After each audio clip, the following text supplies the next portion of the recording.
Welcome to The Lantern's Tale. Tonight's story is true, every word drawn from real events. Listen closely as we descend into the shadowed halls of the Cecil Hotel, where a young woman's final moments were caught on camera, and the truth behind her death remains a chilling mystery. The Cecil Hotel stands in downtown Los Angeles, a building with a history as dark as the night itself. Since its opening in 1927, the Cecil has been a magnet for death and misfortune, home to suicides, murders, and ghosts that some say never left. In early 2013, Elisa Lam arrived at the Cecil, a 21-year-old student from Vancouver, Canada. She was traveling alone, eager to see the world. Her online posts spoke of excitement and wonder, of exploring new cities and meeting strangers who might become friends. She checked into the hotel on January 28, 2013, unaware of the stories that clung to its faded walls. But soon after her arrival, something changed. On January 31st, Elisa vanished. The staff saw her last, alone and quiet, her dark hair falling across her face. When she failed to check out, hotel employees searched her room, but found nothing.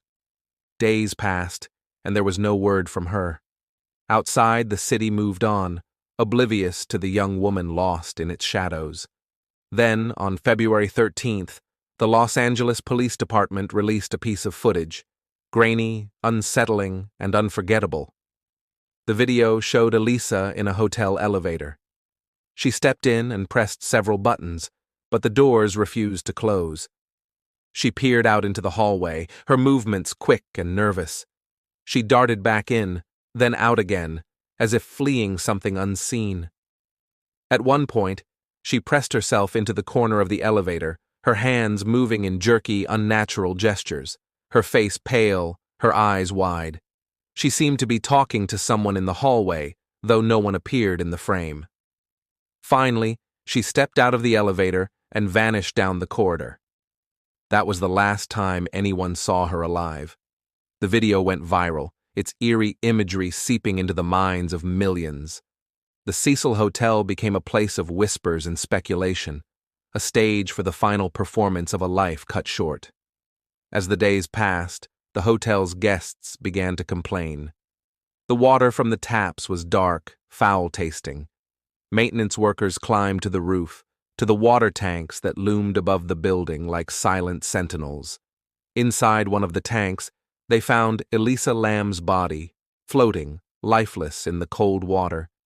She had been there for weeks, her presence turning the hotel's lifeblood, its water, into a dark elixir of death. Guests who had brushed their teeth or taken showers had done so with water touched by tragedy. The official explanation was accidental drowning. Elisa had been struggling with bipolar disorder, her mind a battleground of shifting thoughts. But the circumstances were anything but ordinary. The tanks were sealed, the roof door locked. No alarms had sounded. How had she gotten inside? And why had she been alone on the roof of a hotel notorious for drawing the desperate and the damned? Some said she was haunted by the spirits of the Cecil, a place that seemed to feed on despair. Others claimed foul play, that she had met a predator in the darkened hallways and been cast into the tank to hide the crime. The footage of her final moments only deepened the mystery. Her movements were strange, almost otherworldly. Her hands traced invisible shapes in the air, as if speaking to someone no one else could see. To this day, the questions remain unanswered. Was Elisa a victim of her own mind, lost in a spiral of fear and confusion? Or was she another soul claimed by the darkness that lingers in the Cecil's shadowed corners?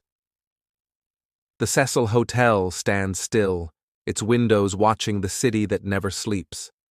The elevator that carried Elisa to her final moments is just another silent witness to a story that has never truly ended. And so, the tale of Elisa Lam joins the many who have come before her, lives swallowed by the black mouth of the Cecil Hotel, where the past is never buried and the night is never truly still. Thank you for listening to The Lantern's Tale. If you enjoyed this true story, join us next time. If you dare.